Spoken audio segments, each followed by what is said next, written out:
ज्ञान एवं इतिहास का हस्तांतरण करती है। हमारी राजभाषा हिंदी भी पूरे देश को एक सूत्र में बांधने हेतु एक महत्वपूर्ण कड़ी है।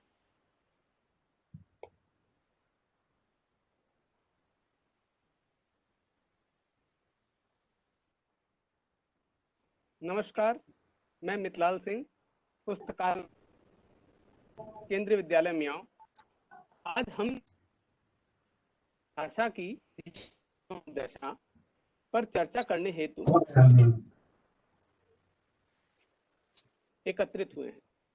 मैं श्री चितरंजन कुमार, राजकीय पॉलिटेक्निक कॉलेज, श्री प्रभुनाथ सिंह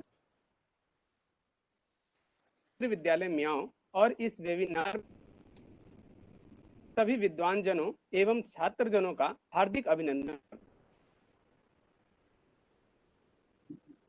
मैं एक तस्वीर से करना चाहूंगा जो शायद हिंदी की भी असल तस्वीर है। सकता है कि यह तस्वीर किनकी है? अज्ञे जी की।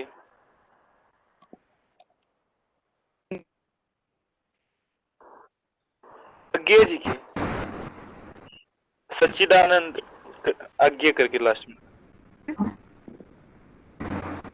अगला कोई प्रयास करें।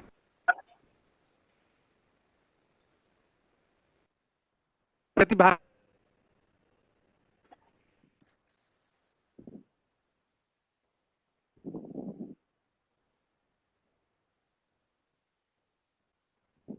प्रतिभागी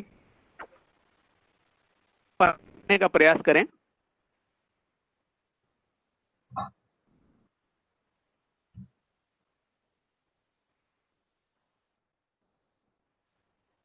चलिए हम आगे।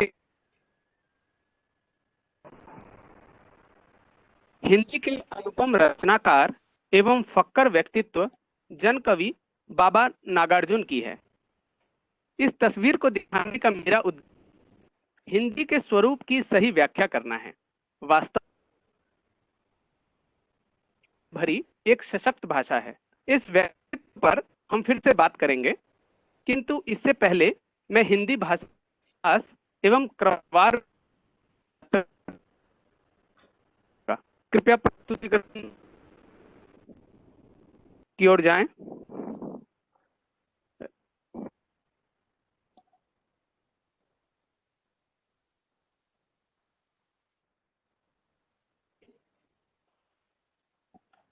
इतिहास एवं विकास।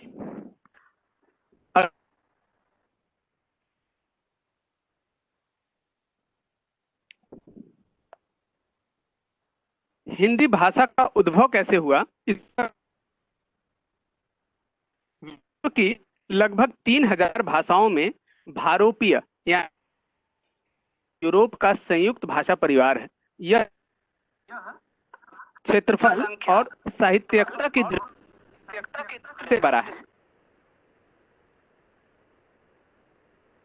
भाषा परिवार की भारत ईरानी शाखा का एक सदस्य है। भारतीय आर्य भाषाओं में सबसे प्रमुख भाषा है। आगे देख, आधुनिक भारतीय आर्य भाषाएं क्या हैं? का के अनुरूप 3 भागों में बांटा गया है। पहला प्राचीन भाषा, जो कि तक यानी 1500 ईस्वी पूर्व से पहले तक जो काल था, उस समय जो भाषाएं बोली जाती थी आर्य भाषा कही जा सकती हैं। इस काल की भाषा संस्कृत थी। कालांतर में मध्यकालीन आर्य भाषा यानी 1500 ईस्वी पूर्व से 1000 ईस्वी तक जो आर्य भाषाएं समाज में रही, मध्यकालीन आर्य भाषा कहते हैं। मुख्य भाषा पाली, प्राकृत, अपभ्रंश हैं। के बाद आधुनिक आर्य भाषा। आधुनिक आर्य भाषा 1000 ईस्वी से जितनी भी भाषाएं, इन्हें आधुनिक आर्य कह सकते हैं। इस काल की मुख्य भाषा हिंदी, बंगाली एवं मराठी है। अब देखते हैं आधुनिक भारतीय आर्य भाषाओं करते हैं। आधुनिक आर्य भाषा में भी तीन खंड, आदिकाल यानी 1000 ईस्वी से 1500 ईस्वी तक। इसमें हिंदी का अपने शैशव अवस्था में था, यानी हिंदी की एक रूपरेखा तैयार हो रही थी। इस काल में हिंदी विकसित नहीं था, अस्पष्ट था, और इसमें प्राकृत एवं हंस भाषा का ज्यादा प्रभाव था। इसके बाद 1500 ईस्वी से 1800 ईस्वी तक, जो कि मध्यकाल कहा जा सकता है, इसमें हिंदी और उनकी बोली अवधी, ब्रज और खड़ी बोली स्वतंत्र रूप से प्रयुक्त होने लगी। इस काल में बहुत सारा साहित्य, भक्ति काल, रस और रस काल के कारण ये जो तीन भाषाएं हैं, अवधि में, ब्रज में, खड़ी बोली में, ये स्वतंत्र रूप से प्रयुक्त होने लगी। कहना चाहूंगा कि अमीर खुसरो जी को खड़ी बोली माना जाता है। अब आधुनिक काल की ओर। आधुनिक काल 1800 से अब तक, यानी ये 1800 ईस्वी के बाद जो भी काल है वो आधुनिक काल की ओर को माना जा सकता है। इसमें साहित्य में खड़ी बोली का व्यापक प्रचार प्रसार हुआ और यह अन्य भाषाओं एवं बोलियों से काफी आगे निकल गई। आगे बढ़ते हैं।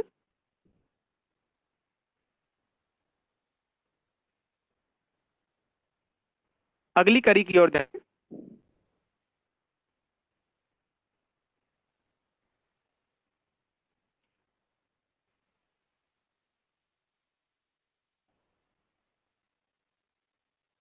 ओर जाएं।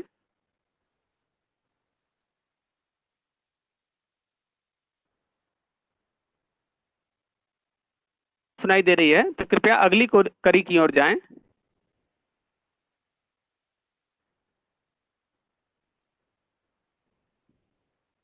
जी। अब हिंदी की वर्तमान स्थिति के पूर्ण भाषा के रूप में स्वरूप पा चुकी है और इसका एक समृद्ध इतिहास है, एवं इसमें इसका व्याकरण का जो वो काफी कुछ सुनिश्चित और अनुपम गुण जो है उसके बारे में बात करना चाहूंगा कि ग्राह्यता अर्थात सुख कर लेने की जो प्रवृत्ति होती है वो बहुत जय, और यह सहज ही सभी भाषाओं के मुख्य शब्दों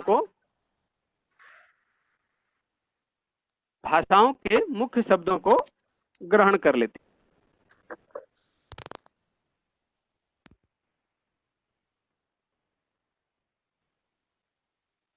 इसने अरबी, फारसी, उर्दू और अंग्रेजी के शब्द अनायास ग्रहण कर लिए हैं और स्वयं को समृद्ध किया।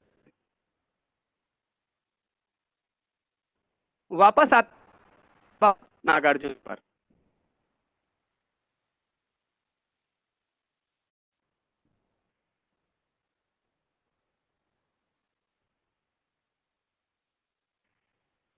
यह व्यक्तित्व मैंने इसीलिए भी चुना है, गृह राज्य बिहार से आते हैं। इस पर कुमार विश्वास ने क्या कहा है, आइए सुनते हैं चलचित्र में।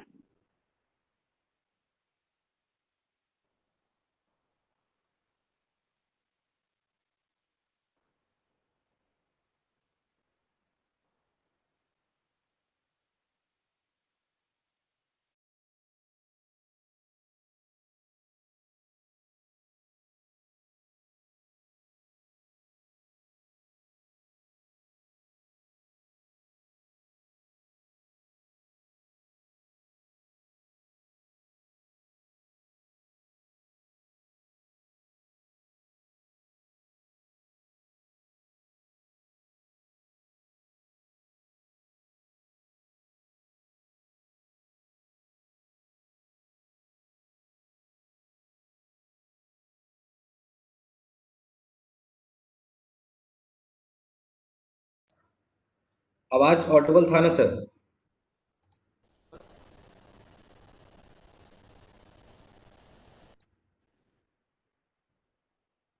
नहीं आया ठीक से। आवाज नहीं आ रहा था?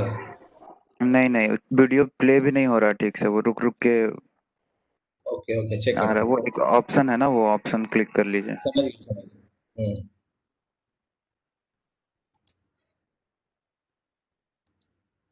पोस्ट में किया हुआ है ना, देख लीजिए एक बार। किसमें? पोस्ट किया हुआ है ना? एक मिनट।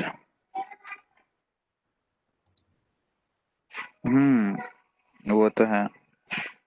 है। वो हाँ, वो वीडियो वाला ऑप्शन चेक कर लीजिए, वो जो प्रेजेंट करने के लिए होता है। शेयर ऑप्शन के जस्ट बाद ही आता है ना वो तो।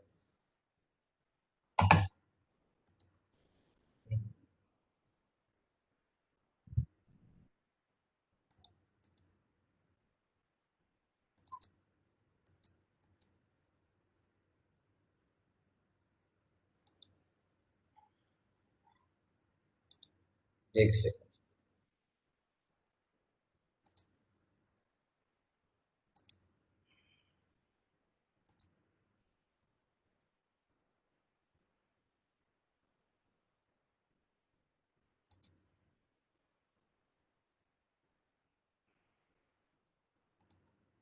चेक कीजिए। जो कहता था जनता मुझसे पूछ रही है क्या बताऊं, जनकवि में साफ होगा क्यों ठीक ओके है। है। बतलाऊं? स्पष्ट विचार, सीधा कथन, धारदार शब्द, ये सब कुछ मिलाकर बनाते हैं बाबा राजा। गैर बिखरे बाल, बेतरतीब सफेद दाढ़ी, गहरी पनीली आंखें, चेहरे पर अनुभव की झुर्रियां और उनके बीच अंदर से स्पष्ट उठते हुए बुदबुदाते हुए सूखे होठों तकाते शब्द, यानी बाबा राजा। रोजी रोटी हक की बातें जो भी मुंह पर लाएगा, कोई भी हो, निश्चय ही वो कम्युनिस्ट कहलाएगा। हिंदी के अभ्यासियों की आंखों में जनकवि शब्द सुनते ही कबीर के बाद जो पहली बेतरतीब तस्वीर बनती है, जो अनगढ़ रूप उभर कर आता है, वो है फक्कड़, अलमस्त और हमारी शताब्दी के कबीर बाबा। एक बात कह दूं मन का, थोड़ी तो लाज उधार लो, बापू को मत छेड़ो, अपने पुरखों से उपहार लो। जय हो ब्रिटेन की, जय हो इस कलिकाल की, आओ रानी हम ढोएंगे पान की। बाबा नागरकर का जन्म बिहार के मधुबनी के सतलखा गांव में 30 जून 1911 को हुआ। दुर्भाग्यवश उस परिवार के बच्चे मिश्र, पिता किसान और कर्मकांडी पंडित थे। खेती के अलावा उनके पूज्य पिताजी आसपास के गांवों में खुदाई करते थे, शांत पूजा आदि कराते थे। परिवार प्रतिष्ठित था लेकिन गरीब था। इन्हीं मजबूरियों की वजह से नागार्जुन की औपचारिक शिक्षा ज्यादा नहीं हो पाई। बचपन में खाने पीने का पूरा बाबा ने जो कुछ पढ़ा वो जिंदगी से पढ़ा, अनुभवों से पढ़ा, और उसी के आधार पर स्वयं को अपनी कविता के संसार में पढ़ा। खाना पीना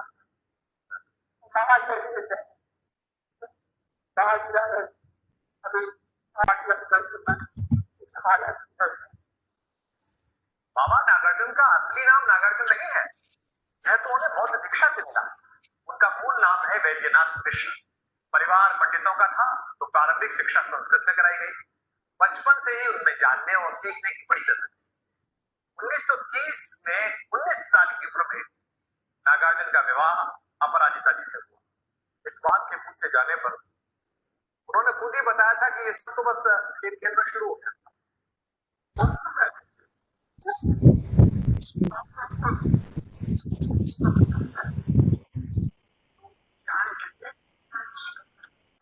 बाबा नागार्जुन ने औपचारिक कविता लेखन लगभग 1945 बाबा हिंदी में, संस्कृत एवं बंगला में कविताएं लिखी। हिंदी और मैथिली में उन्होंने सबसे अधिक लिखा। हिंदी में वो नागार्जुन और मैथिली में यात्री नाम से विख्यात हुए। उनकी कविताओं में शुरू से ही एक बेचैनी देखी। कैसे लिखूं शांति की कविता, अमन चैन को कैसे कड़ियों में बांधूं, मैं दरिद्र हूं, पुष्ट पुष्ट की यह दरिद्रता, कटहल के छिलके जैसी उदरी, जीव से मेरा न हो जाए जाई, मैं न अकेला मुझ जैसे तो लाख कोट। ने उन्हें कई सामाजिक और राजनीतिक गतिविधियों से जोड़ा। 1939 में वो स्वामी सहजानंद सरस्वती और सुभाष चंद्र बोस के संपर्क में आए और बाद में उन्होंने छपरा में किसानों के साथ मिलकर संघर्ष का नेतृत्व किया, जिसके कारण हजारीबाग की उसी जेल में जहां कभी जयप्रकाश जी भी कारावास में थे, कारावास पड़ा। इसके तुरंत बाद वो और तिब्बत के जंगली इलाकों में घूमने के लिए निकले। तिब्बत जीवन किसी तरह को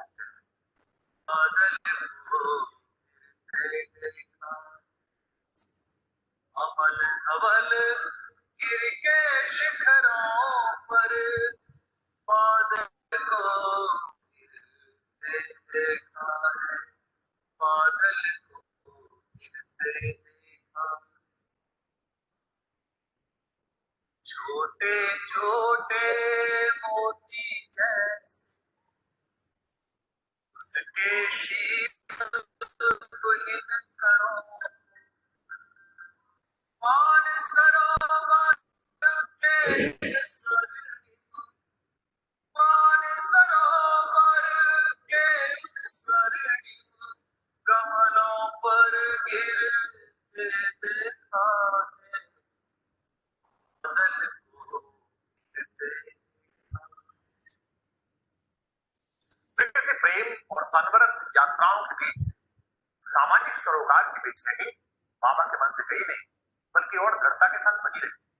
1941 में जब बिहार और आसपास के पूरे क्षेत्र में किसानों की दुर्दशा के खिलाफ एक बड़ा किसान आंदोलन जोरों पर चला, तो नागार्जुन घर बार छोड़कर पूरी तरह इसी किसान आंदोलन से जुड़ गए।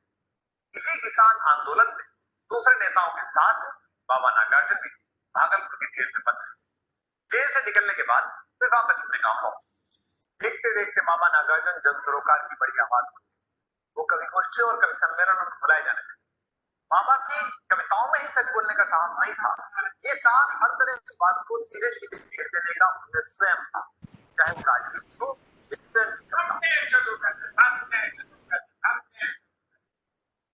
बाबा नागार्जुन जीवन के हर पहलू में विपाकी और सच्चाई का बोध किए। अपनी कविताओं के जरिए एक न्यायपूर्ण समाज का सपना बुनते रहे। वो इतने सजग और संवेदनशील थे कि शासन प्रशासन की तरफ से उठने वाले हर गलत जन विरोधी कदम पर सीधे सीधे प्रहार करते। उनका कहना था कि उन्होंने जो जनता से किया उसे कवि के रूप में जनता को वापस देना।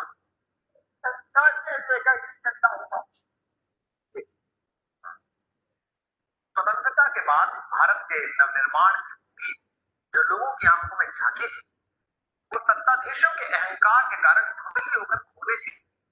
संसद और सड़क के बीच एक गहरा विभेद आ गया, एक अंतर आ गया, एक खाई आ गई जो रोज बरोज लगातार चौड़ी और गहरी होती जा रही। ये किसी भी सामान्य भारतीय के लिए दुखदायी था। फिर बाबा तो जनवाद के स्तंभ थे, जनता की आवाज। नागार्जुन बापू को बहुत सम्मान की दृष्टि से देखते थे, लेकिन कालांतर में गांधीवाद के कुछ वाहकों के व्यवहार से बाबा को बहुत आशा। बापू काऊ निकले तीनों बंदर बापू के, सरल सुंदर उलझाऊ निकले तीनों बंदर बापू के, सचमुच जीवन ज्ञानी निकले तीनों बंदर बापू के, ज्ञानी निकले ध्यानी निकले तीनों बंदर बापू के, जल थल गगन बिहारी निकले तीनों बंदर बापू के, लीला के गिरधारी निकले तीनों बंदर बापू के, सेठों का हित साध रहे हैं तीनों बंदर बापू के, युग पर प्रवचन लाद रहे हैं बंदर बापू के, सत्य अहिंसा मांग रहे हैं तीनों बंदर बापू के, पूछों से छवि आंक रहे हैं तीनों बंदर बापू के, दल के ऊपर दल के नीचे तीनों बंदर बापू के, मुस्काते हैं आंखें नीचे तीनों बंदर बापू के, जीत रहे गीता की थाल, उपनिषदें हैं थाल, उधर सजे मोती के थाल, इधर जमे संजमी दलाल, मत पूछो तो का हाल, सर्वोदय के नटवरनाल। किसी भी पंथ भारत माता के दुश्मनता को था, गोली खाकर एक मर गया बाकी चार, चार भारत माता के चारों जगत में देश निकाला मिलाए वो बाकी तीन, तीन पूत भारत माता के लड़ते लड़ते वो अलग हो गया उधर, बाकी बच गए दो। दो बेटे भारत माता के छोड़ पुरानी टेक, चिपक गया है ये धरती से मालूम बच गया एक भारत माता का कंधे पर है झंडा, पुलिस पकड़ कर जेल पार बच गया खंडा।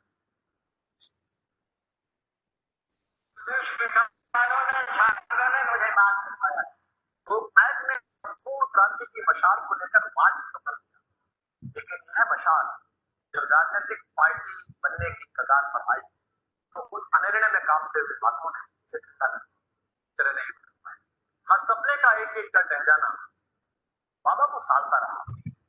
भारत का लोकतंत्र एक अजीब सी व्यवस्था बनकर रह गया, जहां राजनीतिक दम, परिवारवाद और भ्रष्टाचार से जितना लोकतंत्र को खोखला कर दिया। वो इस व्यवस्था से खिन्न जरूर थे, लेकिन उन्होंने आशा का दामन नहीं छोड़ा था। हर खबर पर और उस खबर से बन रहे माहौल पर उनकी पैनी दृष्टि रही। तो अखबार पढ़ना भी नहीं करता, कैसे पूछे बाबा?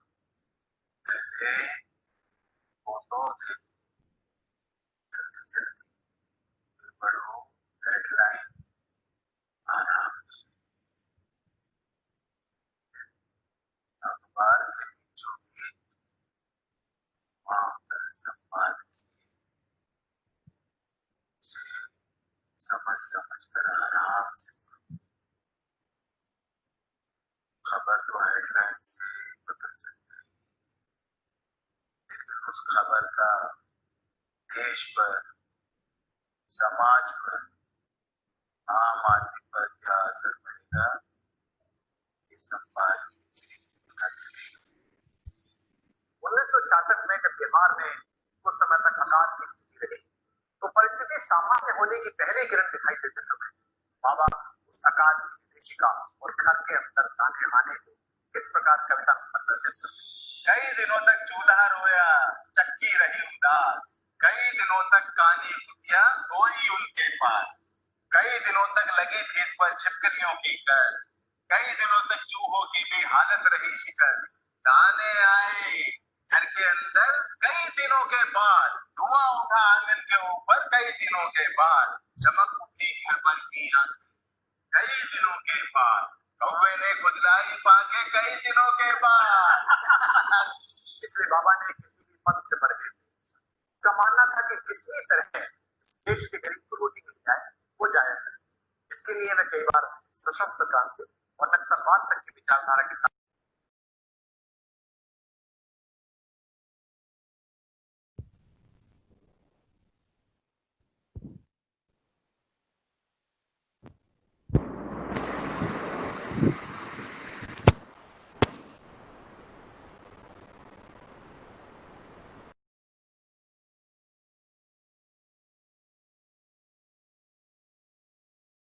आवाज नहीं आ रहा अभी।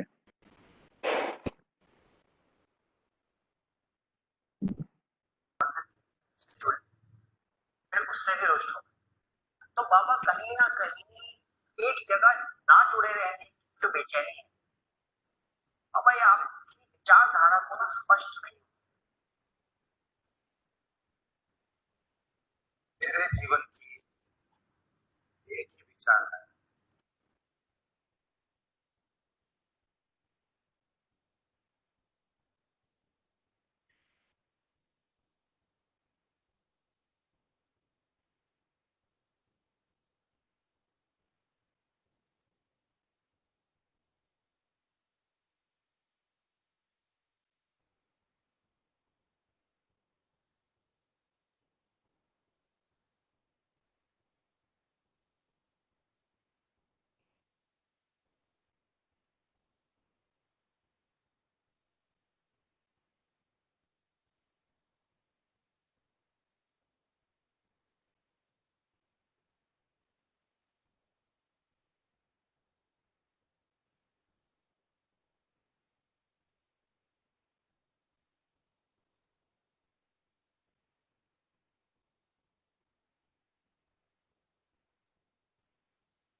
हेलो। हाँ हाँ, वीडियो सही है, ठीक है। हाँ हाँ, ऑडियो नहीं आ रहा है अभी। आपका आवाज़ सुनाई दे रहा है सही से? ऑडियो नहीं आ रहा अभी।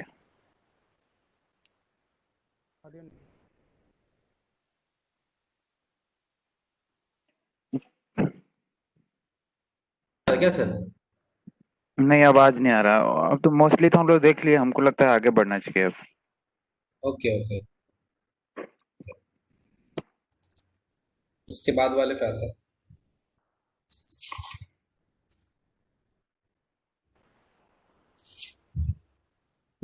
तो वही ऑप्शन में थोड़ा प्रॉब्लम हो रहा होगा इसलिए। इस वीडियो को हटा देते हैं सर, आइए।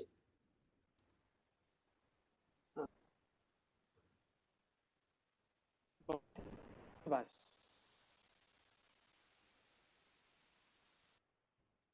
बहुत ही समृद्ध भाषा है और इसकी समृद्धि में चार चांद लगाते हैं रूप, चाहे वह गद्य हो या पद्य, कहानी, निबंध हो या गीत। तो आइए कितने प्रकार के प्रमुख विधि है, कृपया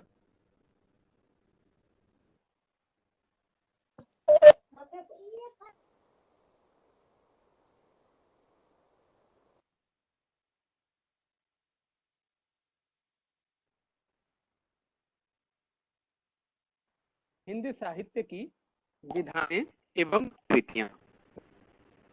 हिंदी साहित्य में कितनी विधाएं कृतियां हैं उन पर हम चर्चा करेंगे। कृपया अगली कड़ी की ओर बढ़ें।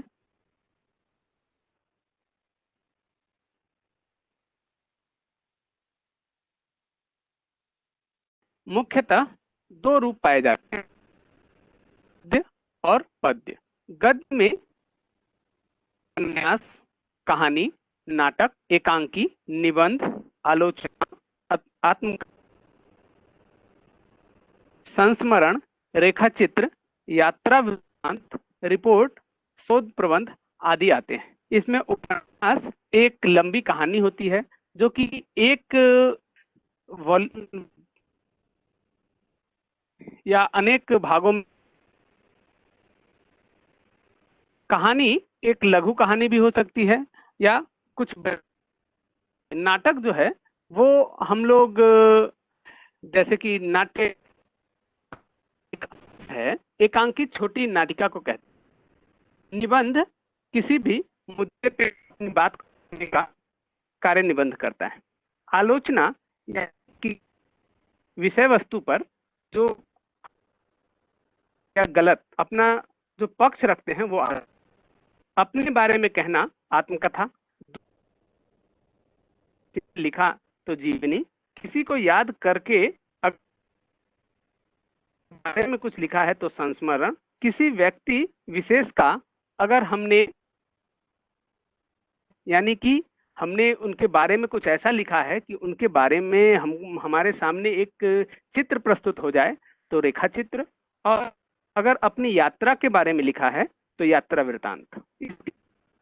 रिपोर्ट और शोध प्रबंध भी मुख्य हैं। यहाँ कहना चाहूंगा कि अभी व्यंग यानी जिसको सटायर कहते हैं, ये भी प्रमुख कला है।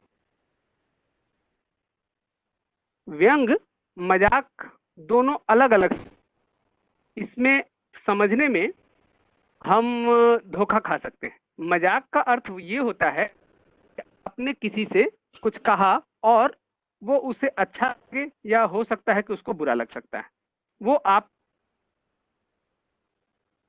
गलत प्रभाव भी डाल सकता है, वह आप पे क्रोधित भी हो सकता है। किंतु व्यंग है, ये एक ऐसी कला है जहां आप इतनी सीमित और इतने अच्छे रूप से आप किसी की तुलना करते हैं कि वो चाहकर भी आपका विरोध नहीं कर सकता। इस ये कहना चाहूंगा कि जी समय के एक प्रमुख व्यंग्यकार रहे हैं। आप रसी का भी नाम सुना होगा, जो अपने छंदों से अनेक विषयों पर। आगे चलते हैं पद्य की ओर। पद्य में मुख्यतः कविता, छंद, गीत, शायरी, पहेलियां और मुक्तदोहा आदि आते हैं। अगली कड़ी की ओर चलेंगे।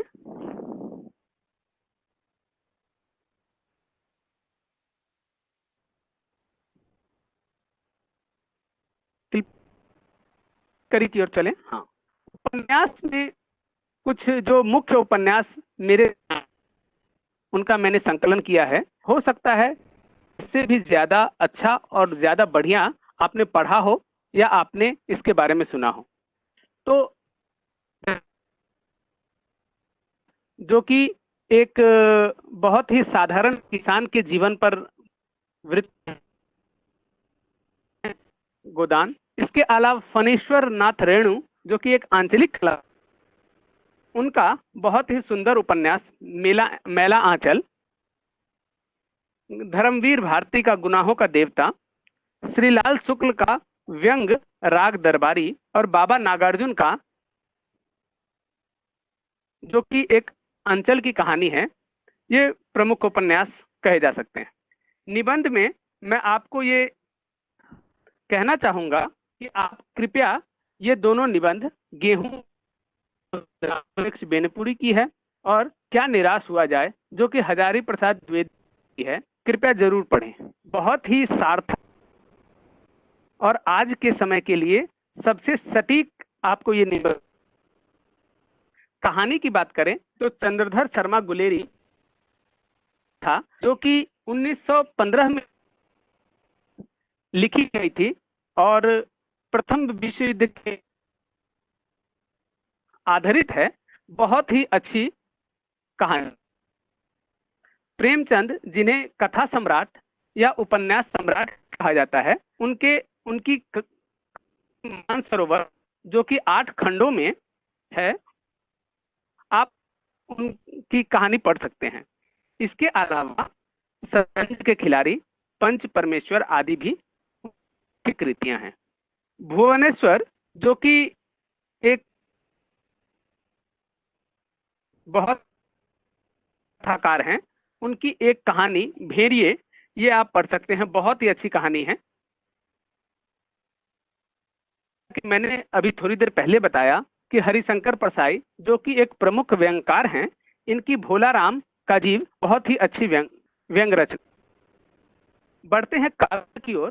काव्य में देश के कवि रामधारी सिंह दिनकर की रश्मि रथी जो कि कुल 7 सर्गों में विभाजित है और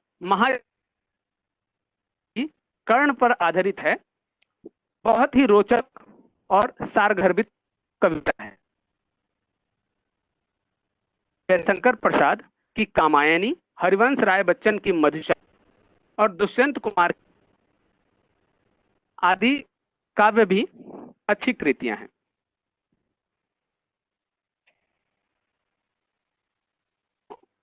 कृपया प्रस्तुतिकरण को बंद कर दें। धन्यवाद।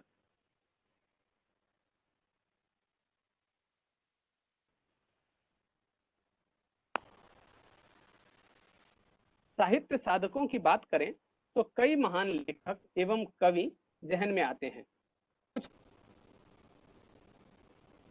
जिनमें भारतेंदु हरिश्चंद्र, बाबा नागार्जुन आदि हैं। यहाँ मैं ये बताना चाहूंगा कि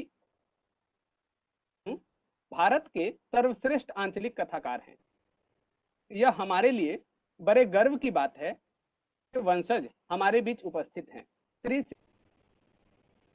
मैं चाहूंगा कि वे आप लोगों से 2 शब्द कहें। श्री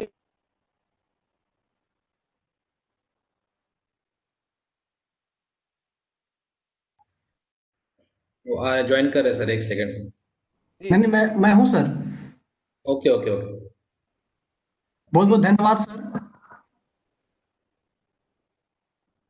बहुत बहुत धन्यवाद सर। हमारी आवाज आ रही है क्या सर?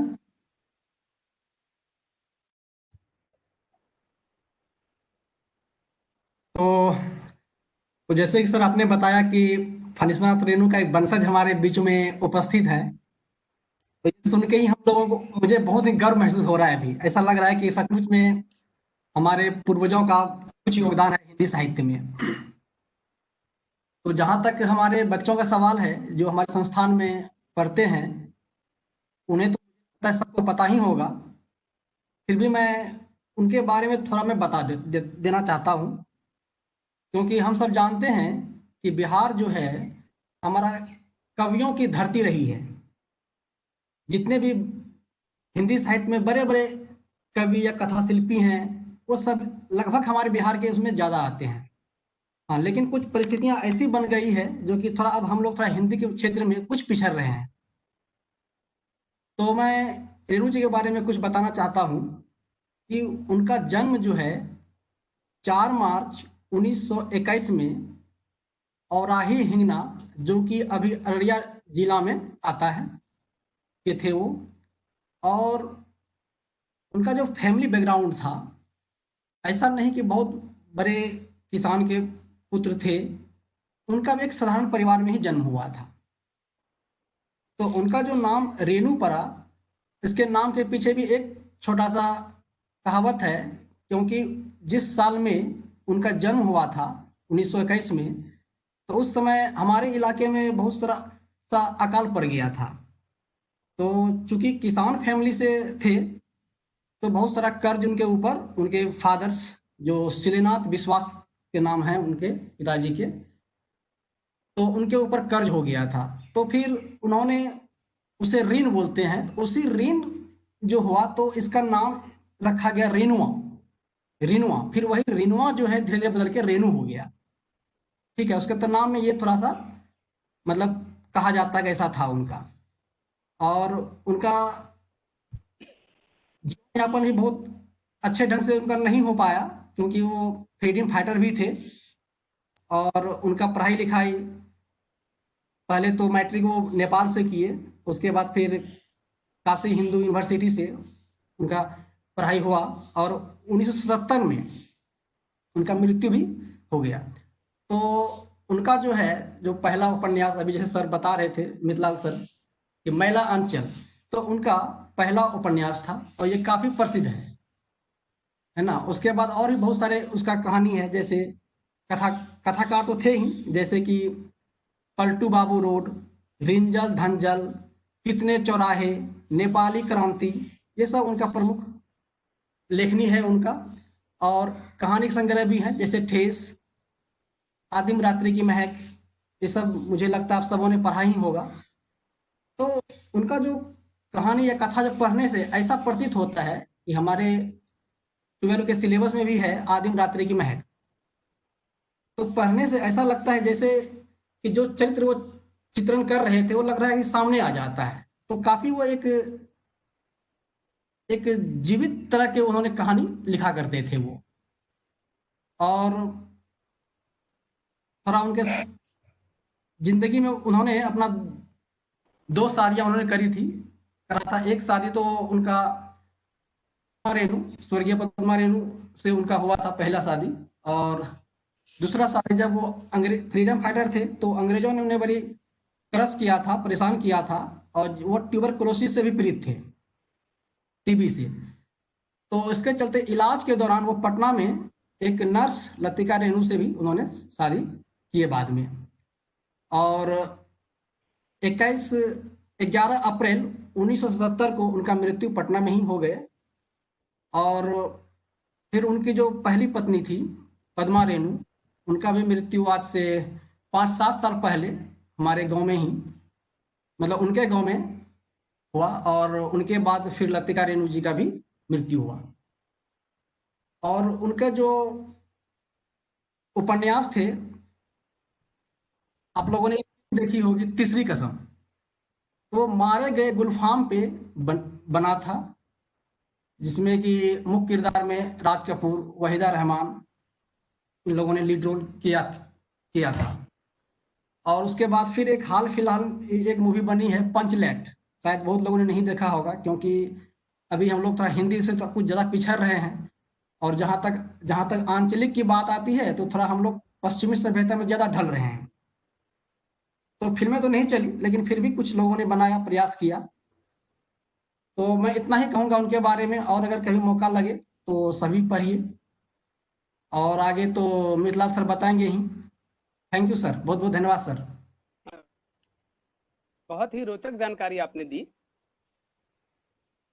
के बारे में मैं कहना चाहूंगा कि यह रेणु जी की एक लघु रचना यानी लघु कहानी का ही फिल्मी रूपांतरण है। में एक गांव में नया पेट्रोमैक्स जिसे हम कहते हैं, सारे गांव के लोगों में रहता है। इसका बहुत अच्छा उन्होंने चित्रण किया है, बहुत ही अच्छी कहानी है, कृपया इसे जरूर पढ़ें, बहुत रोचक। धन्यवाद। आगे बढ़ते हैं। कुछ और कथाकार की गोपाल दास नीरज, दुष्यंत कुमार, महादेवी वर्मा, सुभद्रा कुमारी चौहान और बच्चन आदि आते हैं। जैसा कि आप देख सकते हैं, जो पोस्टर ने सबको दिया है उसमें जो वह गुरुवर रविंद्रनाथ टैगोर, महादेवी वर्मा, प्रेमचंद एवं काका रात तस्वीरें हैं। साथ ही फणीश्वरनाथ रेणु आदि की तस्वीरें हैं। यहाँ मैं आजकल के जो नए कवि हैं या नए लेखक हैं उनके बारे में भी चर्चा करना चाहूंगा। अभी काल है, इसमें मुनव्वर राना और हाल ही में अभी दिवंगत हुए राहत इंदौरी, कुमार विश्वास, इन्होंने हिंदी को एक अच्छे स्तर पे लेके वे गए हैं। राहत इंदौरी कहते, मेरे हुजरे यानी कुटिया, मेरे हुजरे में नहीं और रख दो, आसमान लाए हो ले आओ रख दो। आप कहाँ ढूंढने जाओगे मेरे कातिल, आप तो कत्ल जाम भी हम ही पर रख दो। उसने जिस ताक पर कुछ टूटे हुए दिए रखे हैं, चांद तारों को भी ले जाकर वहीं पर रख दो। आगे मनोज मुंतशिर, जो कि आज अब गीत लेखक हैं, अच्छे अच्छे गीत उन्होंने लिखे हैं। मेरी मिट्टी जो बहुत अच्छा गाना चला, उन्होंने वो उनके गीतकार हैं। वो कहते हैं कि भले कच्ची उम्र में जिंदगी शाम आ जाए, भले कच्ची उम्र में जिंदगी की शाम आ जाए, ये मुमकिन ही कि खून पे इल्जाम आ जाए।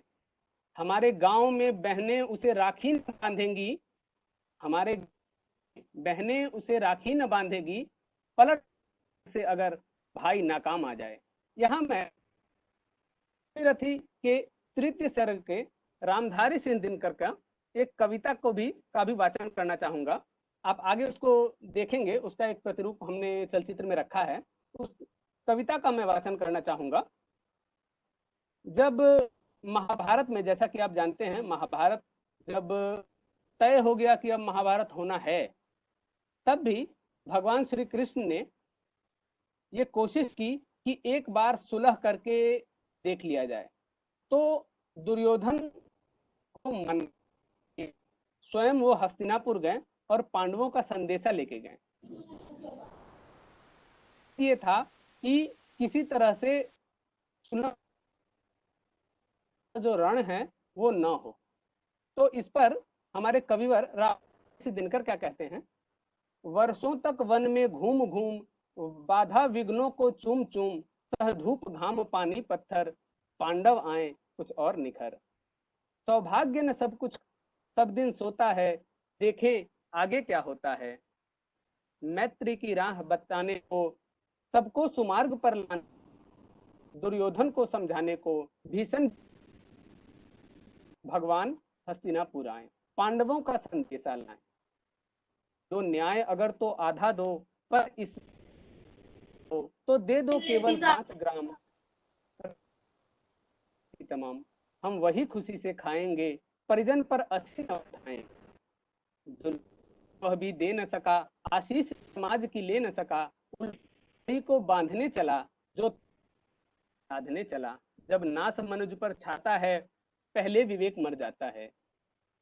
हरि ने भीषण हुंकार किया, अपना स्वरूप विस्तार किया, डगमग डगमग दिग्गज डोले, भगवान को जंजीर बढ़ाकर साध मुझे, हाँ हाँ दुर्योधन बांध मुझे। यह देख गगन मुझ में लय है, यह देख पवन मुझ में लय है, मुझ में विलीन झंकार सकल, मुझमें लय है संसार सकल, अमृत फूलता है मुझमें, संहार झूलता है मुझमें, उदयाचल मेरा भाल, भूमंडल वक्त स्थल विशाल, भुज परिधि बंध को घेरे हैं, मैनाक मेरु पग मेरे हैं, पते हैं जो ग्रह नक्षत्र निकर, सब हैं मेरे मुख के अंदर। दृग हो तो दृश्य अकांड देख, मुझ में सारा ब्रह्मांड देख, चर अचर जीव जग क्षर अक्षर, नश्वर मनुष्य सुर जाति अमर, सतकोटि सूर्य सतकोटि चंद्र, सतकोटि सरित सर सिंधु मंद्र, सतकोटि विष्णु ब्रह्मा महेश, सतकोटि जिष्णु धनेश, सतकोटि रुद्र सतकोटि काल, सतकोटि संधर लोकपाल, जंजीर बढ़ाकर साध इन्हें, हाँ हाँ दुर्योधन बांध इन्हें, भूलोक अतल पाताल देख, गत अनागत का, यह देख जगत का आदि सृजन, यह देख महाभारत कारण, मृतकों से पटी हुई भू है, पहचान पहचान पहचान इसमें कहाँ तू है, अंबर में कुंतल जाल देख, पद के नीचे पाताल देख, मुट्ठी काल देख, मेरा स्वरूप देख, जब सब जन्म मुझी में पाते हैं, फिर लौट आते हैं, जीवा से कटती ज्वाल सगन, सांसों में पाता जन्म पवन, पड़ जाती है मेरी दृष्टि जिधर, हंस सृष्टि उधर, मैं जब मूंदता हूँ लोचन, छा जाता है चारों ओर मरण, बांधने मुझे तो आया है, जंजीर बरी क्या लाया है, पहले तो यदि मुझे बांधना चाहे मन, पहले सुने को साध न सकता है, वह मुझे बांध कब सकता है, हित वचन नहीं तूने माना, मैत्री का मूल्य न पहचाना, तो ले मैं भी अब जाता हूँ, अंतिम संकल्प सुनाता हूँ, याचना नहीं अब रण होगा, जय या की मरण होगा, टकराएंगे नक्षत्र निकर, बरसेगी भू पर वही प्रखर, फन शेष नाग का डोलेगा, विकराल काल मुंह खोलेगा, दुर्योधन रण ऐसा होगा, फिर कभी नहीं जैसा होगा, भाई पर भाई टूटेंगे, विषबान बूंद से छूटेंगे, वायस श्रृगाल सुख लूटेंगे, आखिर तू भूषाई होगा, हिंसा का पर्दाई होगा, थी सभासन सब लोग डरे, चुप थे या थे बेहोश परे, केवल दो नर न अघाते थे, धृतराष्ट्र विदुर सुख पाते थे, करजोर खरे प्रमुदित पुकारते थे, जय जय जय जय जय जय। आगे बढ़ना चाहूंगा।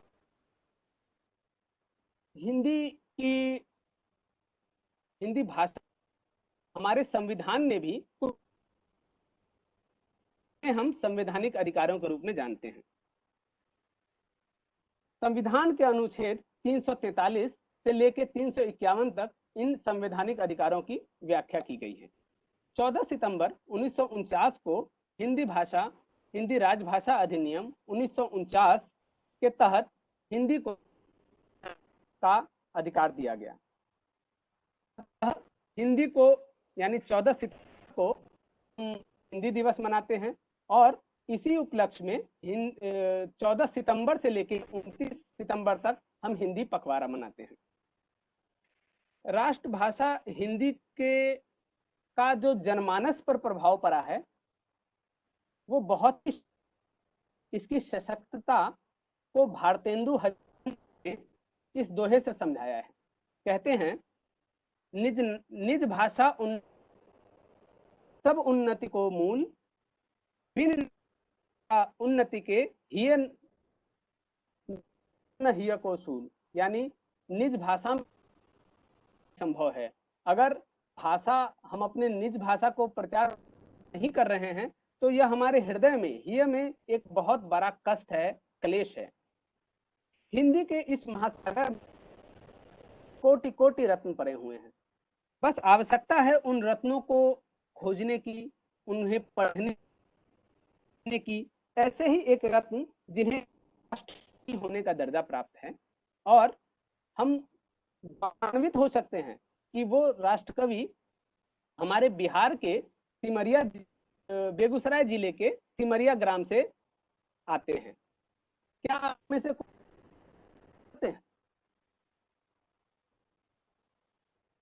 रामधारी सिंह दिनकर जी रामधारी सिंह दिनकर जी, तो इस मूर्धन्य वीर रस के कवि रामधारी सिंह दिनकर के बारे में यह चलचित्र। कृपया चलचित्र की ओर जाएं।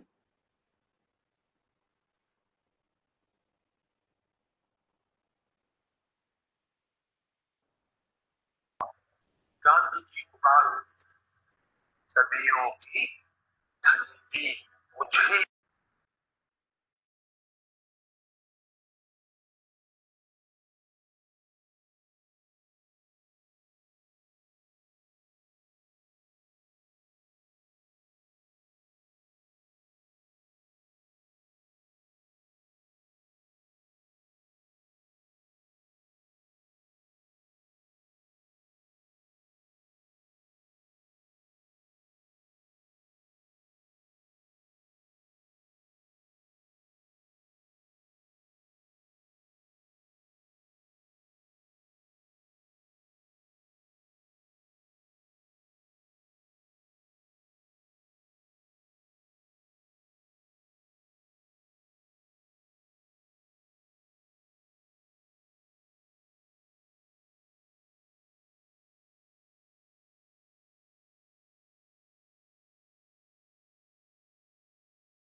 स्वर्ग के सम्राट को जाकर खबर कर दे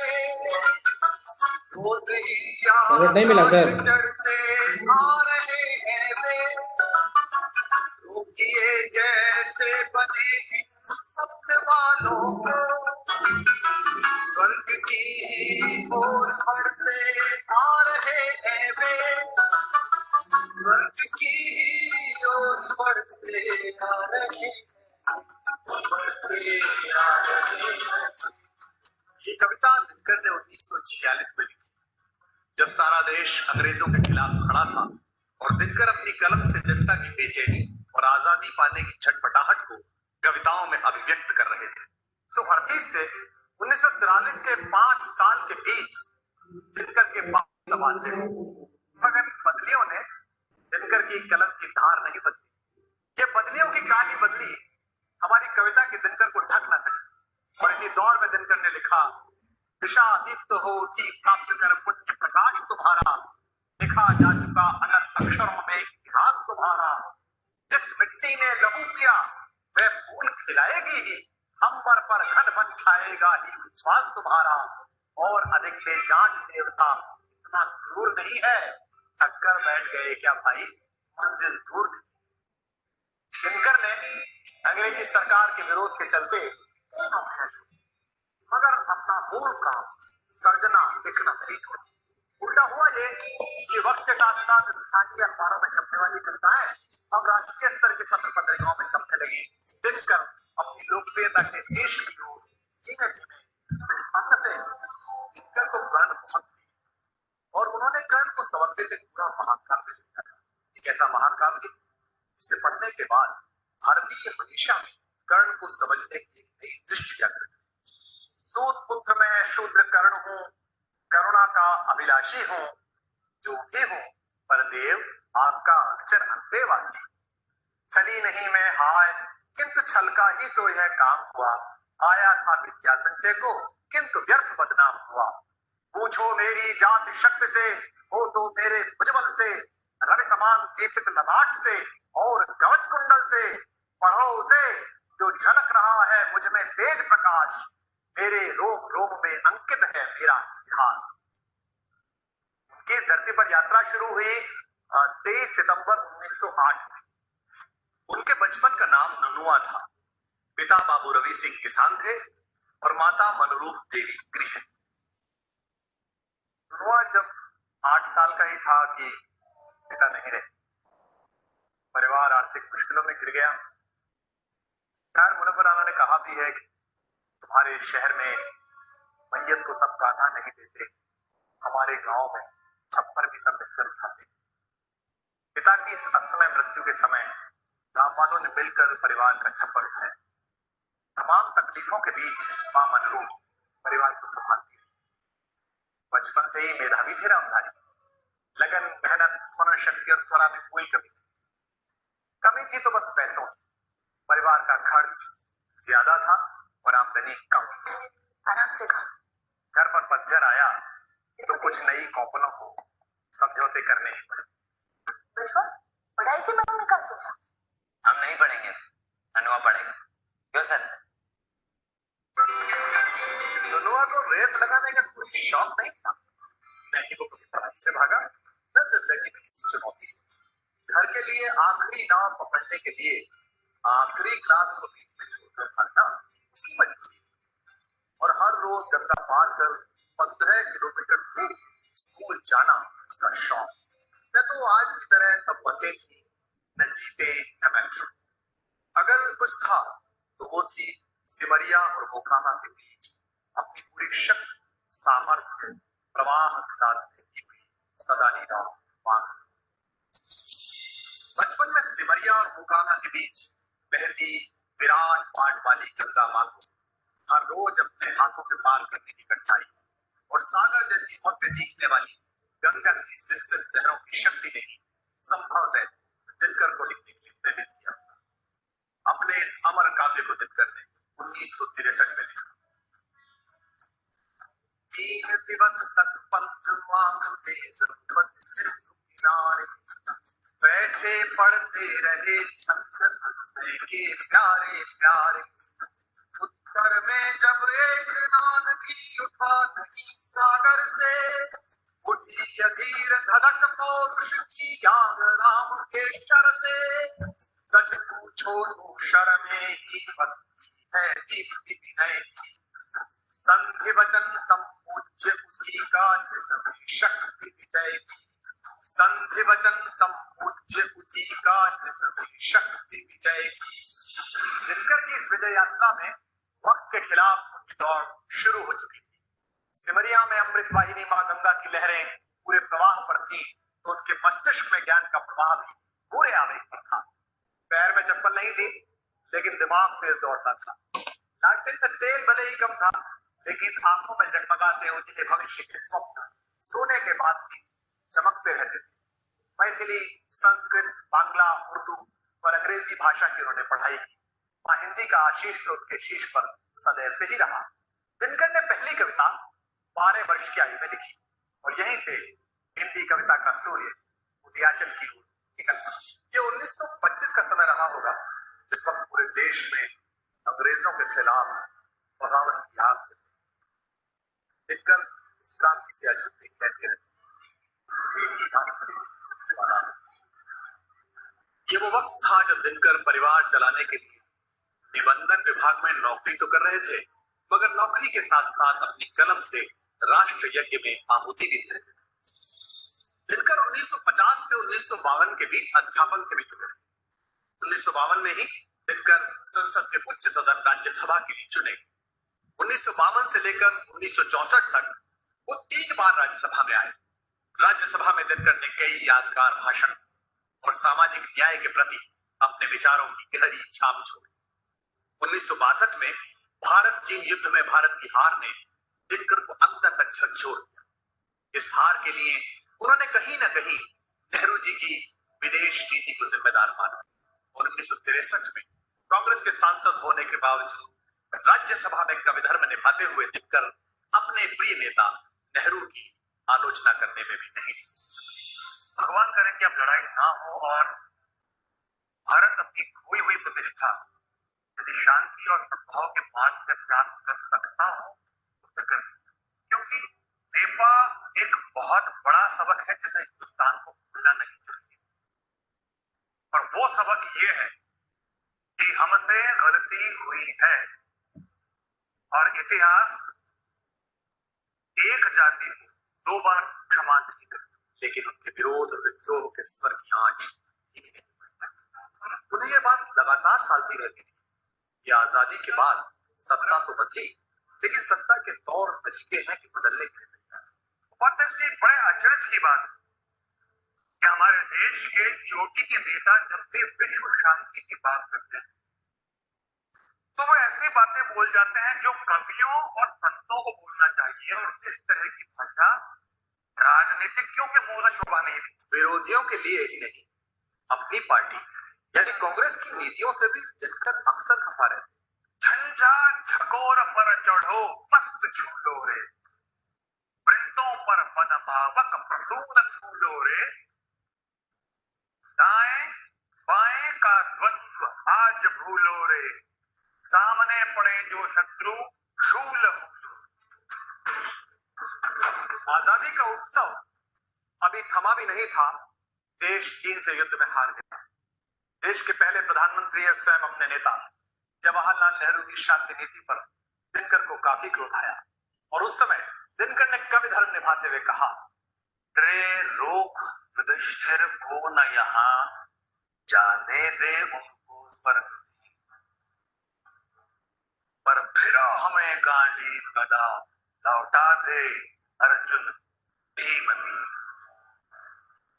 कह दे शंकर से आज वे फिर करे प्रलय नृत्य एक बार, सारे भारत में गूंज उठे हर हर बम बम का माहौल।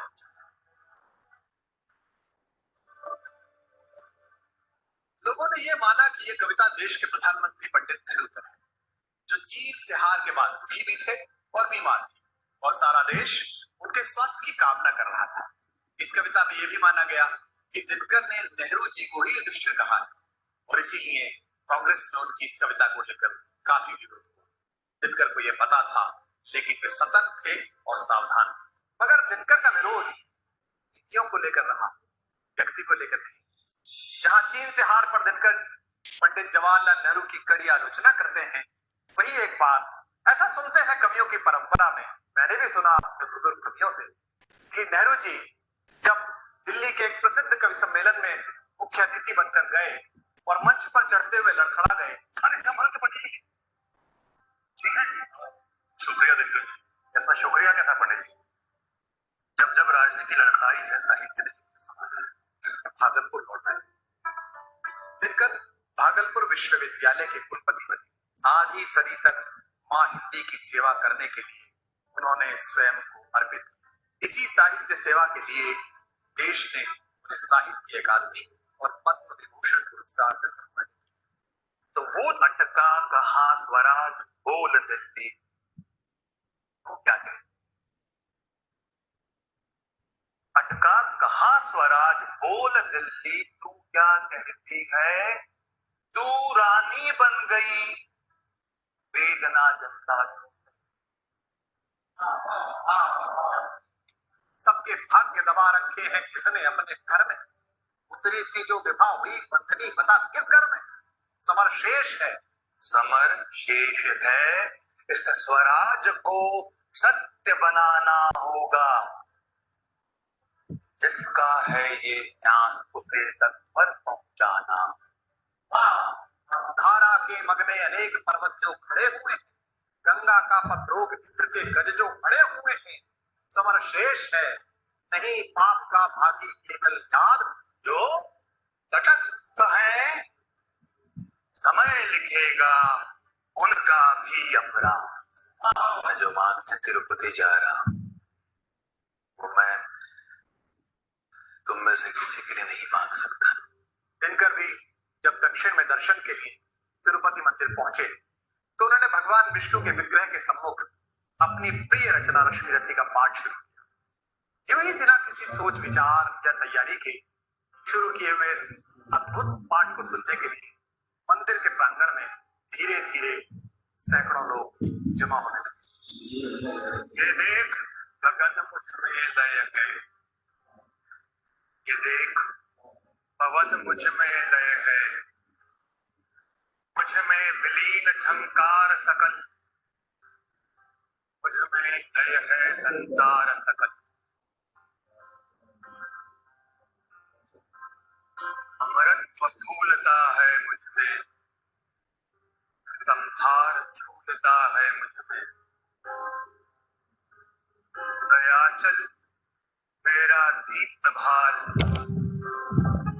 भूमंडल पक्ष स्थल विशाल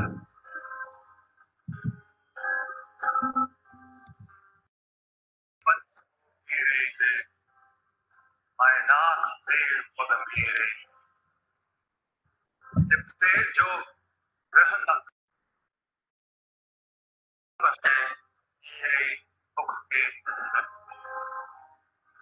ग्रहों तो दृश्य अकांड देख मुझ में सारा ब्रह्मांड देख चर अचर जग जीव क्षर अक्षर नश्वर मनुष्य सुरजाति नमन शतकोटि सूर्य शतकोटि चंद्र शतकोटि सरित सरस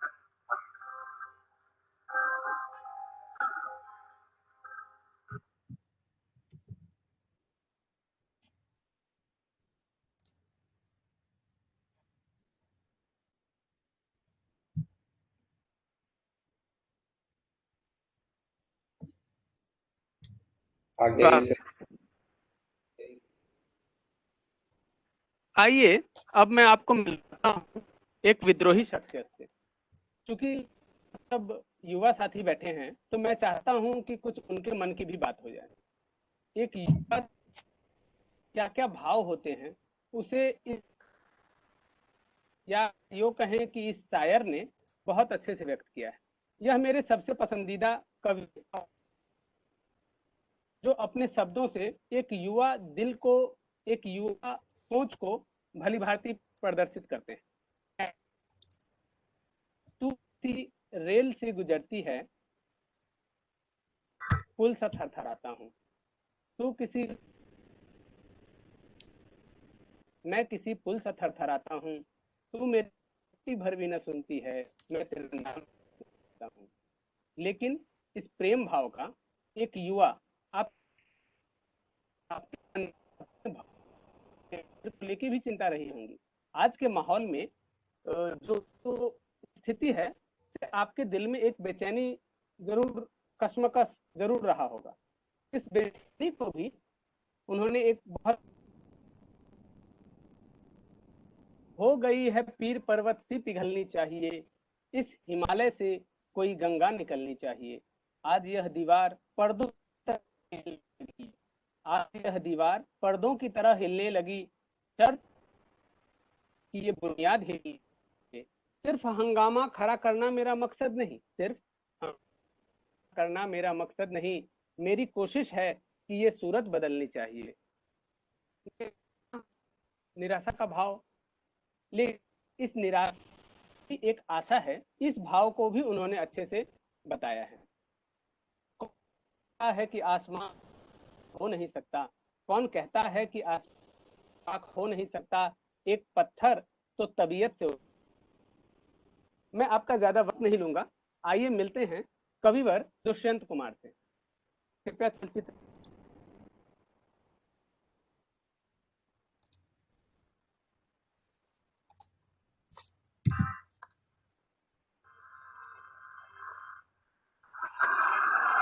हो गई है पीर पर्वत पिघलनी चाहिए, इस हिमालय से कोई गंगा निकलनी चाहिए।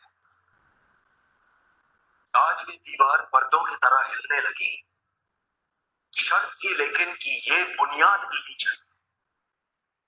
हर सड़क पर, हर गली में, हर नगर, हर गांव में हाथ लहराते हुए हर लाश चलनी चाहिए। सिर्फ हंगामा खड़ा करना मेरा मकसद नहीं, मेरी कोशिश है कि ये सूरत बदलनी चाहिए। मेरे सीने में नहीं तो तेरे सीने में सही हो कहीं भी आग, लेकिन आग जलनी चाहिए। राजेश्वरी, सिर्फ आंदोलन या हंगामा खड़ा करना मेरा मकसद नहीं है। ये हमारे हालात, ये बदलने चाहिए। केवल मंत्रिमंडल का त्याग पत्र और विधानसभा का विक्टरी काफी नहीं है। आवश्यकता एक बेहतर राजनीतिक व्यवस्था का निर्माण करने की है। हमारा एक ही मकसद है, पूरी व्यवस्था को बदलना। हमारा एक ही नारा है संपूर्ण क्रांति। हमला चाहे जैसा होगा, हाथ हमारा नहीं उठेगा। हो गई है पीर पर मस्सी निकलनी चाहिए, इसी वाले से कोई गद्दारी करनी चाहिए। आज ये दीवार पंतों की जलन हिलने लगी, तेरे सीधे पे नहीं तो तेरे सीधे में सही, हो गई भी आग लेकिन आग जलनी चाहिए।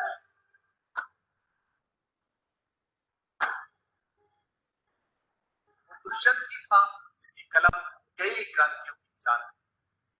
जी हाँ, वही दुष्यंत, इस देश की बेचैनी को अपना कहन कर देने वाला दुष्यंत, और उस कहन को अपनी गजल में तब्दील कर देने वाला दुष्यंत, और उस गजल को क्रांति बना देने वाला दुष्यंत।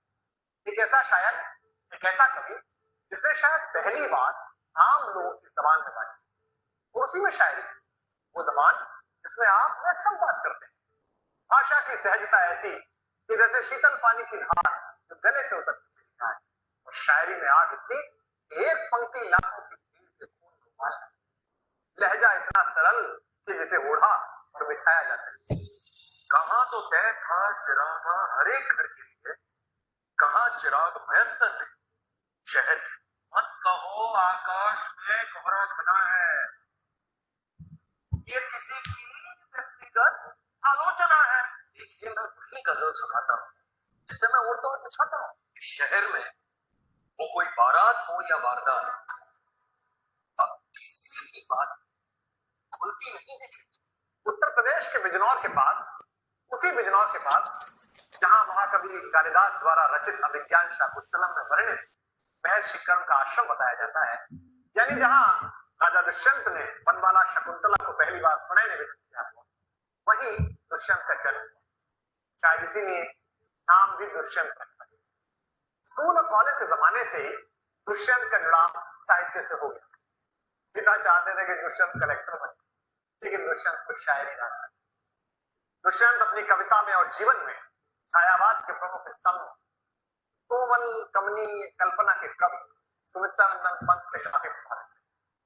हरवंश राय बच्चन से भी उनका निकटता का और लगातार संपर्क रहा।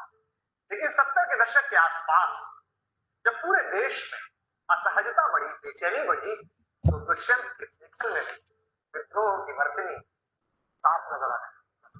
इसीलिए शुरुआत में जो उन्होंने अपना नाम रखा था दुष्यंत त्यागी विकल, एक वक्त वो आया जब ये उपनाम तो हट गया, लेकिन उनकी विकलता उनकी चिर संगिनी की तरह अंत तक बढ़ी।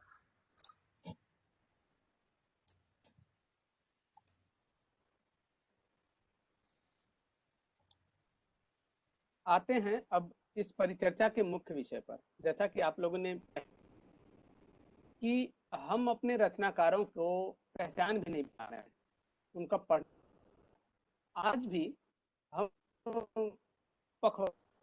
या फिर कहें कि एक पखवाड़े तक 14 दिन तक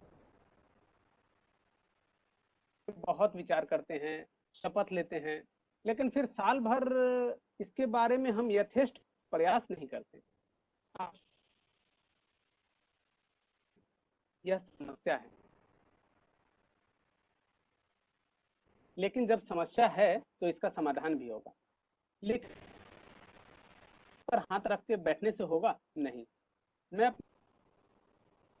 इससे पहले मैं कि आप में से कोई हिंदी के विकास में कर सकते हैं, इस पर अपने विचार रख सकते हैं। कोई प्रतिभागी कृपया भाग लें।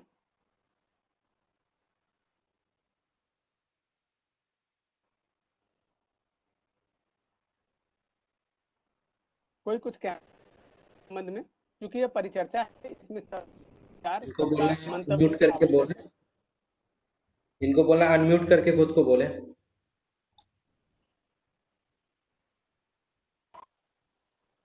हेलो। हाँ, जी आचार्य जी नमस्ते। एक एक करके। अमन कुमार। जी आचार्य जी नमस्ते।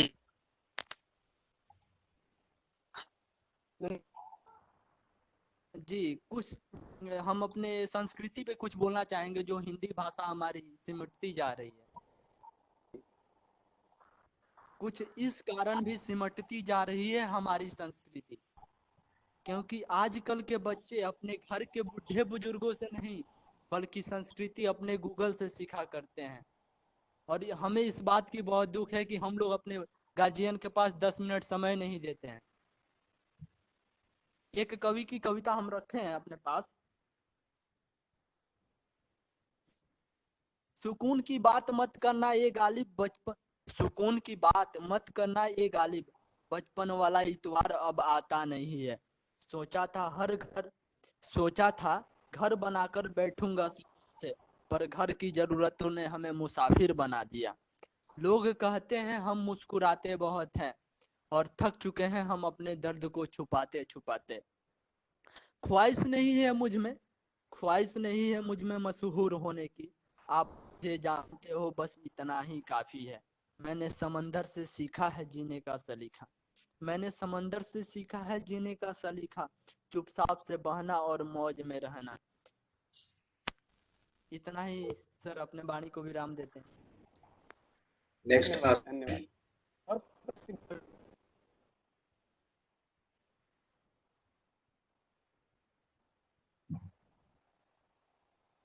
आशीष कुछ बोलना चाह रहे हो? जी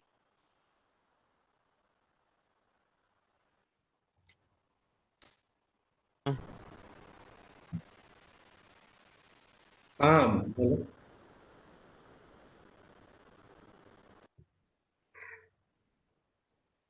कि हाँ आवाज सही से नहीं आ रहा है आशीष।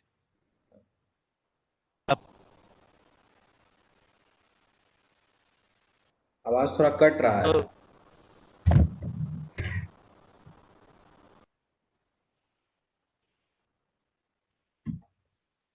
और थोड़ा आशीष थोड़ा नेटवर्क में जाने की कोशिश करो, थोड़ा आवाज का प्रॉब्लम है। और कोई नेक्स्ट कोई कुछ बोलना चाह रहे हैं? तो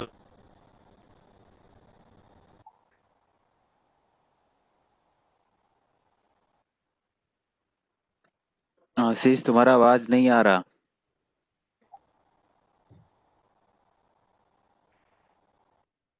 इसके अलावा कोई कुछ अपना बात रखना है?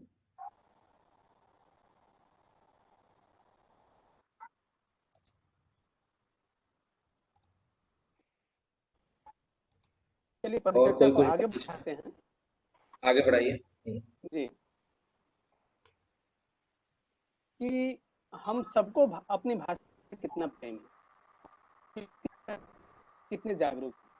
तो समाधान है, बस हमें उसे सत्य के धरातल पर उतारना होगा।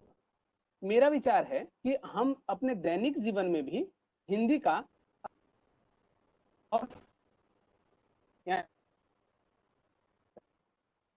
स्थानीय बोली भी हमारे लिए महत्वपूर्ण है। हमारी जो मातृभाषा है वह भी हमारे लिए महत्वपूर्ण है, किंतु यथासंभव हम राष्ट्रभाषा हिंदी का ही प्रयोग करें। यदि आवश्यक न हो तब तक अंग्रेजी का उपयोग न करें। मेरा किसी भाषा से वैर नहीं है, किंतु अंग्रेजी के उपयोग के पीछे का गणित हमको समझना होगा। आजकल के जमाने में ब्रांड चलता है। अंग्रेजी भाषा जो एक ब्रांड बन गई है, को बनाने में बहुत सारी चीजों ने भूमिकाएं निभाई हैं। यह महज उनकी रचनाओं और कृतियों की बात नहीं है, इसमें तो हिंदी उससे मीलों आगे है। लेकिन हमारी विषय वस्तु, हमारी जो उनका विषय वस्तु इतना अति उत्तम और प्रभावशाली होने के बावजूद भी इसका व्यापक प्रचार प्रसार नहीं हो सकता है, नहीं हो रहा है। यही हमारी सबसे बड़ी दिक्कत है, यही हमारा सबसे बड़ी समस्या है। आज हम हिंदी बोलते वक्त हिचकिचाते हैं, जबकि इंग्लिश एक स्टेटस सिंबल बन गई है। इसके लिए वे लोग जिम्मेदार हैं जो कि अंग्रेजी में अपनी बात कह के खुद को इंटेलेक्चुअल और एलिट ग्रुप के समझते हैं। कि जो सक्षम लोग हैं, जो ऐसे लोग जिन्हें हिंदी और इंग्लिश अच्छे से आती है, वो हिंदी के भाषा में वार्तालाप करने को ज्यादा कोशिश करते हैं, यानी उन्हें प्राथमिकता देते हैं। तो अगर कोई अंग्रेजी बात कर रहा है, अपने आप को अगर वो आवश्यकता है तब तो अलग बात है, लेकिन अगर आवश्यकता नहीं के बावजूद अगर वो हमसे अंग्रेजी में बात कर रहा है तो आपको उसका विरोध नहीं करना है। आप अपनी भाषा को संवाद के दौरान हिंदी में रखिए, साधारण और उत्कृष्ट शब्दों का उपयोग कीजिए। यही एक ऐसी जगह है जहां हमें काम करना है, अपने शब्दों का सही चुनाव, सही उच्चारण। अगर हमारा शब्द चयन एवं उत्कृष्ट हो तो चाहे हम हिंदी अंग्रेजी में बात करें, हमारी विद्वता, भाषा प्रेम सहज ही दिख जाएगा और सामने वाले बातचीत भी करेगा। शब्द चयन हेतु शब्दों का भंडारण आवश्यक है। शब्दों का भंडारण कैसे होगा? आपको अपने साहित्य को, हिंदी भाषा के साहित्य को पढ़ना होगा, समझना होगा, बूझना होगा और उसे महसूस करना। दुष्यंत कुमार में माना कि अंधेरा घना है पर दिया जलाना कहाँ मना है। आप अपना प्रयास कीजिए, आप देखिए जरूर एक बदलाव आएगा। मैं यह नहीं कह रहा हूं कि आप विज्ञान और तकनीकी की पुस्तकें हिंदी में पढ़िए, फिर दोहरा रहा हूं मैं कि हिंदी से मेरा कोई अंग्रेजी से, मेरे भाषा से मेरा कोई व्यक्तिगत वैर नहीं है, होना भी नहीं चाहिए। मान लीजिए कि आप क्रिकेट प्रेमी हैं और आप टीम इंडिया के प्रशंसक हैं, लेकिन साथ ही आप ऑस्ट्रेलिया के आक्रामकता से, दक्षिण अफ्रीकी टीम या न्यूजीलैंड टीम की खेल भावना, इन सब की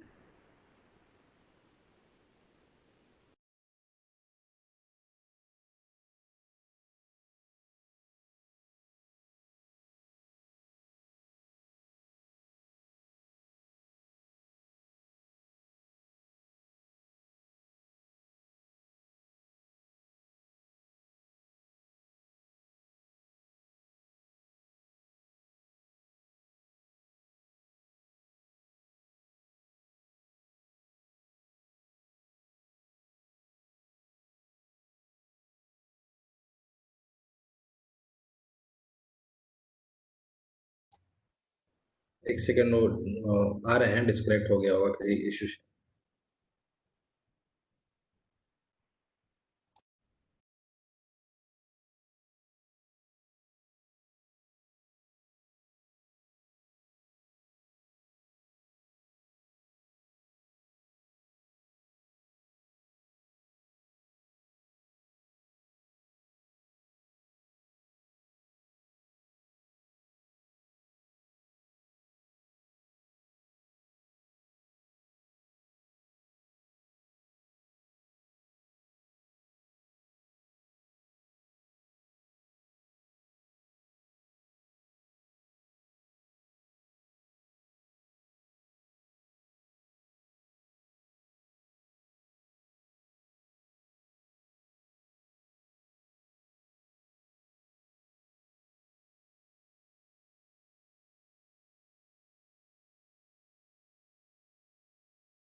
थोड़ा उनका नेटवर्क इशू हो गया है, इसीलिए हम दूसरे मीडियम से हम बात को खत्म करवा रहे हैं उनसे। आप स्टार्ट कर सकते हैं। अंग्रेजी जो है वो बेहद सक्षम, उपयोगी और सरल भाषा है। आज की स्थिति में यह आपको नौकरी, पैसा, सम्मान सब कुछ दिला सकती है। यहाँ तक कि प्रमुख विषय के शोध पत्र, समाचार या सूचना ज्यादातर अंग्रेजी में ही उपलब्ध रहते हैं। आप इसे चाहकर भी नजरअंदाज नहीं कर सकते। तो हिंदी का विकास कैसे हो, हिंदी को राष्ट्रभाषा का सम्मान कैसे मिले, कई प्रश्न हैं जिनका उत्तर ढूंढा जाना हमारे लिए बड़ी चुनौती है। इसका उत्तर यही है कि हम सभी भाषा, खासकर अंग्रेजी भाषा सीखेंगे, उसमें महारत हासिल करेंगे, जहां भी उसकी आवश्यकता हो प्रयोग करेंगे, लेकिन संवाद भाषा यानी हमारी जो आम बोलचाल की भाषा है वो हिंदी ही रहेगी। कोशिश करें कि रचनाएं एवं सृजन कार्य हिंदी में ही करें। शब्द चयन बेहद महत्वपूर्ण है। आप अपने कार्य क्षेत्र में प्रगति करें, लेकिन हिंदी साहित्य में भी रुचि रखें। क्योंकि आपका जो कार्य क्षेत्र है वो तकनीकी है, तो आप सिर्फ साहित्य में रुचि रखने पर आप देखिएगा, आप उसको शौकिया पर भी अपना सकते हैं। आप देखेंगे कि इससे आपके कार्य क्षेत्र में कोई प्रतिकूल असर नहीं पड़ेगा, बल्कि इससे आपको नई ऊर्जा प्राप्त होगी। हिंदी बहुत ही समृद्ध भाषा है, जिसमें अंग्रेजी भाषा समेत सभी प्रमुख भाषाओं के तमाम शब्दों को आत्मसात किया है। यह इस भाषा की उदारता भी है और महानता भी। इसीलिए हिंदी में कार्य करना आसान है। शुरू करके तो देखिए। मुझे उम्मीद है कि आज के इस वेबिनार सत्र से आप लोग अवश्य लाभान्वित और गौरवान्वित होंगे। इसीलिए आप साहित्य से अच्छा तत्व ग्रहण करें, किंतु प्रयास करें कि हिंदी में उसका समावेश हो सके और हिंदी के प्रचार प्रसार में आप अपना हर संभव योगदान दें। जय हिंदी, जय हिंद, जय भारत। धन्यवाद। बहुत अच्छा रहा सर वेबिनार, और ये हिंदी का जो इतना अच्छा से विवरण हुआ उन्होंने, मतलब पूरा वेबिनार के दौरान, मतलब जहाँ तक हम नोटिस किए हैं, एक भी उन्होंने अंग्रेजी का वर्ड इस्तेमाल नहीं किया। कहीं भी कोई अंग्रेजी का वर्ड, कोशिश हम लोगों ने भी किया है कि कहीं भी कोई एक अंग्रेजी के शब्द यूज़ नहीं किया है। तो बहुत अच्छी है कि अब उसको कैसे बचाया जाए हिंदी को, और कैसे मतलब जो इतना पीछे चला गया है, चाहे चीज़ें हमारी मतलब दिमाग में नहीं आ रहा है कि उसको कैसे आगे प्रमोट किया जाए। तो उन सब चीज़ों के लिए मतलब उन्होंने कहा कि दुष्यंत कुमार के शब्दों में कि हो कहीं भी आग, लेकिन आग लगनी चाहिए। तो हमें पता है कि हम कर सकते हैं, तो जलना तो चाहिए। कहीं ना कहीं हम एक दूसरे के में मतलब वो चीज़ आएगी कि हाँ अब हम शुरुआत करते हैं। जहाँ हमें ज़रूरत है हम हिंदी भाषा का यूज करें। तो प्रिंसिपल सर को बोलना चाहेंगे सर कि कुछ कहिए, दो शब्द। हेलो, आवाज आ रही है हमें? जी सर, आ रही है, आवाज आ रही है। धन्यवाद धन्यवाद। सबसे पहले आप सभी को नमस्कार। और आज जो परिचर्चा हुई हिंदी भाषा दिशा एवं दशा पर, जो बहुत ही सराहनीय रहा, इसके लिए श्री मिथिलाल सिंह जी को बहुत बहुत धन्यवाद कि आज हिंदी भाषा दिशा एवं दशा पर जो परिचर्चा आपने रखी,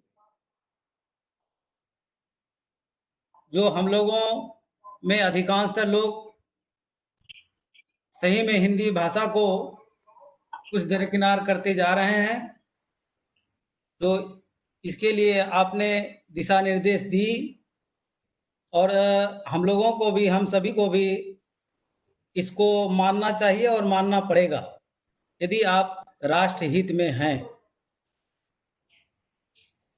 जैसा कि हम सभी लोग जानते हैं कि भारत में हर साल 14 सितंबर को हिंदी दिवस मनाया जाता है,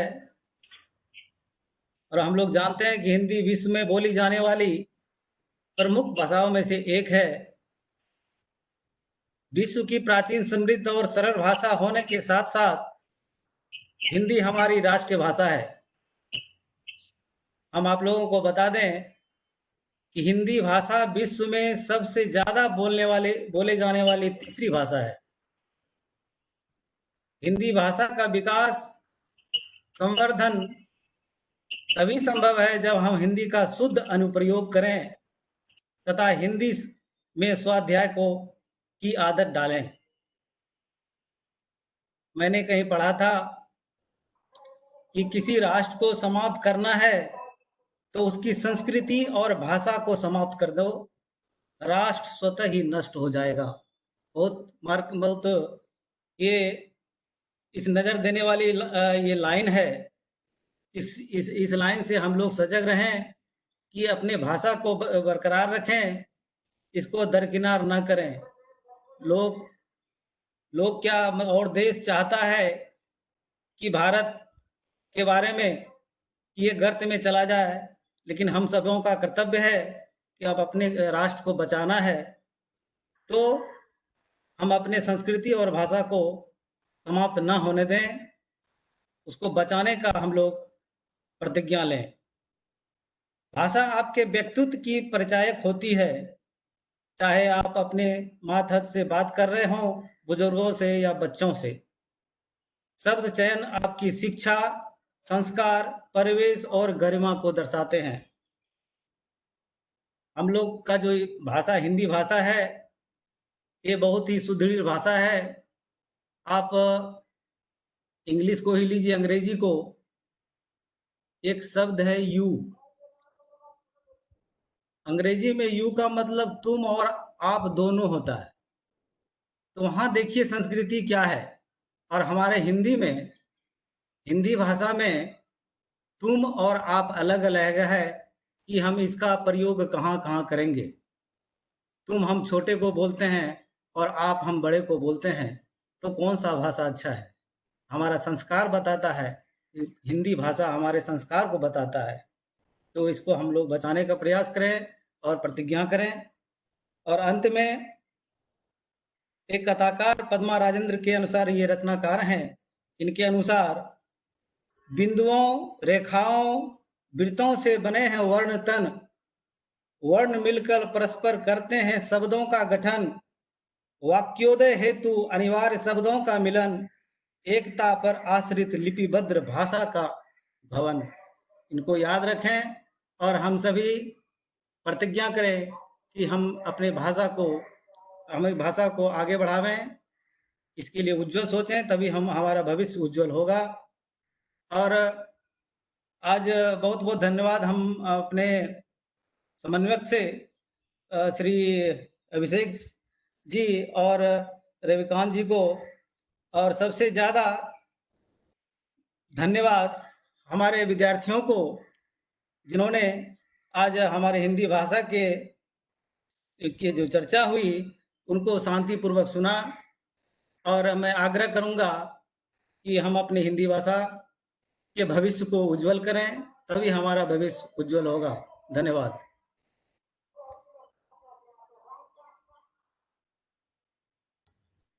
सिकंदर सर कुछ कहना चाह रहे हैं?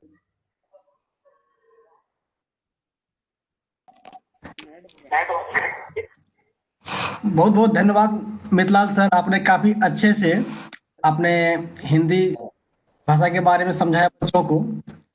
तो ऐसा हम लोग का उम्मीद है कि अब आगे जो हम लोग जो हिंदी पढ़ेंगे या हमारे स्टूडेंट जो पढ़ेंगे, उनका थोड़ा सोचने का जो ढंग होगा, विचार कुछ अलग होगा। और हम अपने सभी विद्यार्थियों को और हमारे प्रिंसिपल सर और हमारे जो हमारे इस परिचर्चा के आयोजक हैं, उन सबों को हम धन्यवाद देते हैं। बहुत बहुत धन्यवाद। अभिषेक सर।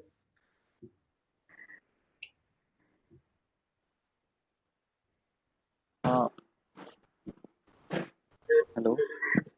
हाँ हाँ सर, ये परिचर्चा में यही बात हुई कि हिंदी हमारी अपनी भाषा है, इसमें अपनापन दिखाना बहुत जरूरी है, तभी हम अपना राष्ट्र, अपना संस्कृति हम लोग बरकरार रख सकेंगे।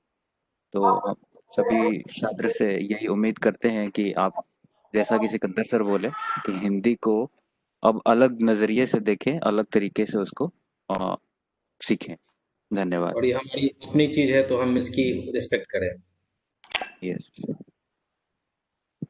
ओके, ठीक है। तो इस वेबिनार को अब हम लोग समाप्त कर सकते हैं, एंड कर सकते हैं। ओके, बंद कर दिया जाए। हाँ, एंड करते हैं। Okay okay, thank you all. आप लोग लीव कर सकते हैं अब वेबिनार को।